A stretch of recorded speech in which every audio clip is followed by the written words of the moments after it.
મળશે, જ્યાં ભગવાનના ગજવેશના દર્શન સૌ ભાવિક ભક્તો કરી શકશે। બિલકુલ અર્પણ, આપની પાસેથી અપડેટ્સ લેતા રહીશું, સીધા જઈશું ગૌરવ પાસે, તે પણ અમારી સાથે જોડાયેલા છે। ગૌરવ, આ યાત્રા જળ યાત્રા છે એ નીકળી રહી છે અને આપ ક્યાં ઉપસ્થિત છો, ત્યાં કેવો માહોલ છે, ભક્તોમાં કેટલો ઉત્સાહ આજની જળ યાત્રાને લઈને?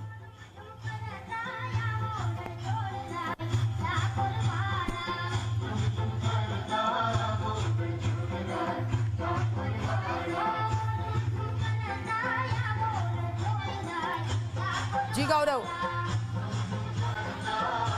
मुकेश जल्दी आप मुकेश आपी दे फटाफट।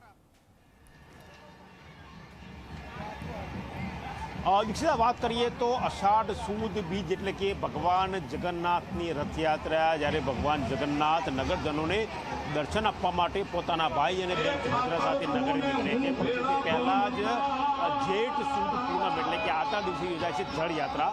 સાબરમતીમાં ભૂગર્ભના આરે જળયાત્રા પહોંચે છે અને ત્યાંથી જે જળ છે તે ભરીને લેવામાં આવે છે અને પછી શાસ્ત્રોક્ત વિધિથી રથયાત્રાના તૈયારીઓમાં મંદિર પરિસર છે આખું લાગી જાય છે।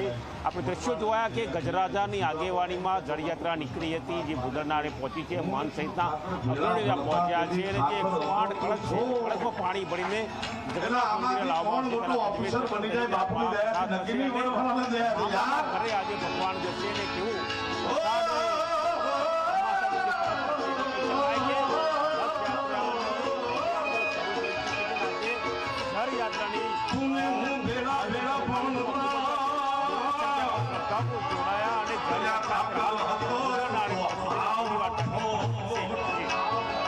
બિલકુલ ગૌરવ, આપનો આભાર। તો આપે જોયું કે જળયાત્રા છે તે પ્રસ્થાન કરી ચૂકી છે, થોડીક જ વારમાં ભૂદરના આરે પહોંચશે અને તે પહેલા જ જે ભાવિક ભક્તો છે તેમાં એક ઉત્સાહનો માહોલ છે, કારણ કે નાથની યાત્રા નીકળવાની છે અને તેમાં તે લોકો સામેલ થયા છે। તો આ સાથે બુલેટિનમાં રોકાઈશું એક બ્રેક માટે। આપ જતા રહો ઝી 24 કલાક।